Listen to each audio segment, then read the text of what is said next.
A tough loss for the Eagles. Hello, everybody. Terry Bennett here on the Holliday Eagle Football Show, right here on S2S Sports, part of L4 Media. And I've never had to say that in the year and 2 games that we've done for Holliday. And Holliday hasn't had a regular season loss in like 33 games. But it was a tough one. But I'm going to tell you what, it was against a really good Jim Ned team. I think everybody has Jim Ned in their mind from last year early on when they were 0-3, mainly because of injuries. And things, but this is a Jim Ned team that if they stay healthy, I think, and I've said it over and over on here. I said it on Sideline to Sideline, the 3A show brought to you by SI Design and Printing that you can hear each and every week. That this Jim Ned team, if they stay healthy, closer to that state championship team when they had Xavier Wishart at running back and Tate Yeardley at quarterback and a big offensive line. And I'm tell you what. Well, that offensive line's pretty big for Jim Ned this year as well. But Holliday falls 40-22. A lot of positives still. You're basically talking back-to-back a near pick, basically a pick six and a pick six. I mean, that's a 14-point swing. You're literally talking about, you just have those be normal drives and punts, and you don't score.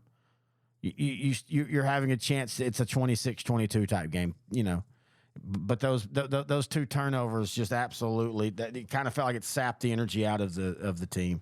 And it's a team that's got to get used to being behind and maybe losing occasionally. And I know we all say we don't want that. Well, no, you don't. But I mean, that's just the realities of football. The win streaks are special because not every team's doing it. I mean, 33 regular season wins. That's amazing. It was going to come to an end. And so now it's how does the team respond? And I think they're going to respond fine. Good matchup with the Idalou this week. Wildcats are 1-1. They lost to Sweetwater to begin things. Kind of went almost exactly like this game did, almost in score too. It was 42-20. But Idalou moved the ball well at times, but they had some turnovers. And then last week they kind of just grinded New Deal down. New Deal, of course, is a great 2A team. But yeah, this is a good matchup. But I think Holliday bounces back, and I think Holliday bounces back with a win. But hey, maybe I'm just being a Holliday homer. Anyway, as always, we're going to be talking to the head coach of the Eagles, Coach Kyle Atwood. In fact, we're going to take a break, and when we do come back, it is Coach Atwood right here on the Holliday Eagle Football Show on S2S Sports, part of L4 Media. Is your demanding work lifestyle in need of fire-resistant clothing that can keep up? Well, L4FR clothing should be your go-to for quality, affordability, safety, and style. L4FR was founded by a third-generation oil field worker who is also a veteran. Thus, this company has a deep appreciation for reliability and longevity, all while we provide first-rate customer service. Our durable apparel will serve you well for many years to come, whether you're working on a pipeline, a lineman climbing utility poles, or in any other environment requiring fire-resistant apparel. L4FR has you covered. Our apparel is tough enough to resist hazardous conditions while still providing high comfort and style. L4FR provides clothing options to ensure your safety and comfort, whether you're on the job or not. To view our complete inventory of flame-resistant garments, please visit our online store at L4FRclothing.com or give us a call at 817-757-4935. Si habla español. Terry Bennett back here on the Holliday Football Show. Now joined by the head coach of the Eagles, Coach Kyle Atwood. And, Coach, frustrating game. You lose to Jim Ned 40-22. But, man, there was a lot of positives in there, especially early. Yeah, our kids came out and competed extremely hard. Early in the game, we were able to execute a little bit offensively, get 2 scores there in the first half. And, defensively, we played really good football for that first half. We give up a few scores with short field position just because of, some turnovers offensively as well as just not taking advantage of field position in the special teams game. Pooch kickoff that doesn't get past 15 yards, shank punt. So their scores came off of real short field position and turnovers. And, so we were a little disappointed in those areas, but, our kids played hard. We were right there in the game through that first half. open up the second half, getting the ball, and we're able to move it a little bit. But then, snake bitten by some turnovers and throughout the course of the game. And so we turn it over again to open up the second half, and they kind of closed the door on us there in the third quarter. So a lot of things that we've got to improve on, but very proud of our kids showing up on Saturday. Our coaching staff as well. We made some mistakes, a number of mistakes, and so there's things that we've got to improve on. But we met as a staff, and we're going to get those things fixed. Our kids watch film, and they understand the areas of concern, and we're going to work this week to ensure that we seal those up, and we continue to grow and mature and get better each and every week.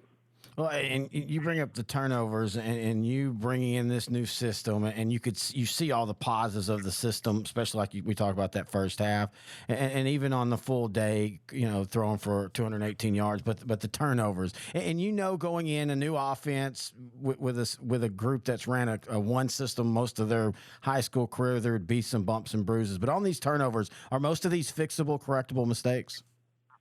Yeah, I think absolutely. It just comes with reps, and just the thought and the mindset of ball security once it's in your hands. A majority of those turnovers, we had one pick six where it was a bad call on my part, and then a little bit on Grant for trying to go ahead and force it instead of just getting rid of the ball. But that's just something that comes with running this style of offense over a course of time, when you just realize, like, hey, I need to just get rid of it, and we just don't have enough reps under his belt to do that right now. But I shouldn't have put him in that position in the first place. But besides that, the rest of the stuff was post catch or post run fumbles, and so those are things that we feel like we can clean up and through the course of practice with some ball security stuff, and just really harp it on the kids, the importance of taking care of the football. You bring up a good point. We talk about when a coach comes into a new place, the kids have to learn him, but you have to learn your kids too, and kind of learn, what plays will be there for them with their style and where they are in your system. Yeah, absolutely. That's just part of it. And you look at it across any, classification or really any, collegiate football as well. There's teams that have had some change in coordinators, and it's going to take time for them to get their offense installed. You saw that last night in the Clemson Duke game. Grew up with Garrett Riley. He's a great offensive coordinator. Won the Broyles Award. Is considered one of the best offensive coordinators in the nation, and they struggled last night against the Duke team because they're just trying to get everything installed, and it's just part of it. But our hopes are that we get better fast, and I think that our kids, what we do, I think it fits our personnel as far as the number of skilled kids that we have, the ability to distribute the ball, and so it's just a matter of continuing to get better, understanding the philosophy and the schemes, and, taking advantage of what the defense gives us. And then, like you said, us knowing the personnel and knowing our kids and what we can do and what we can't do, and then, just take advantage of what the defense gives us and get out there and execute. Well, and again, I'm not making excuses, but I think people are not understanding how good this Jim Ned team is going to end up being at the end of the year if they stay healthy. As I've told you, I think they're closer to their 2020 state championship team than they are their 8-4 team last year as far as talent and depth. And this was a really good team you were seeing in week 2. Yeah, and we knew that. They're a solid football team. They're very well coached, very physical.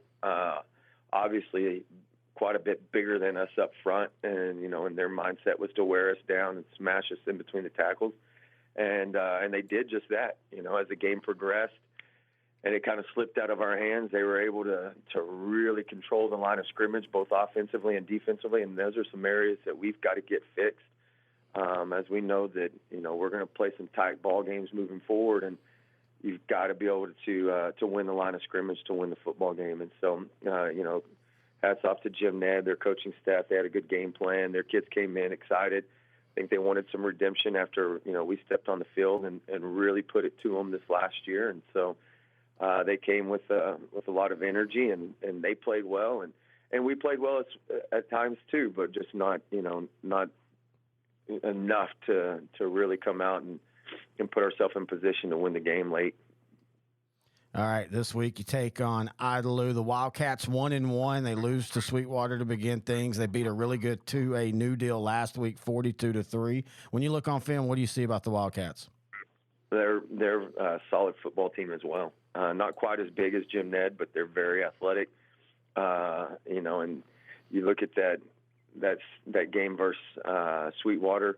Some things happened to Idalou that happened to us against Jim Ned. A few turnovers that put Sweetwater up 28-0 in the first half, and then Idalou continued to claw and tried to work their way back into that game. So they're a really good football team. That score did not depict the team that they were on week one, but week two they turn around and really kind of put it to New Deal by 40-plus points. So, we know that we've got our hands full this week.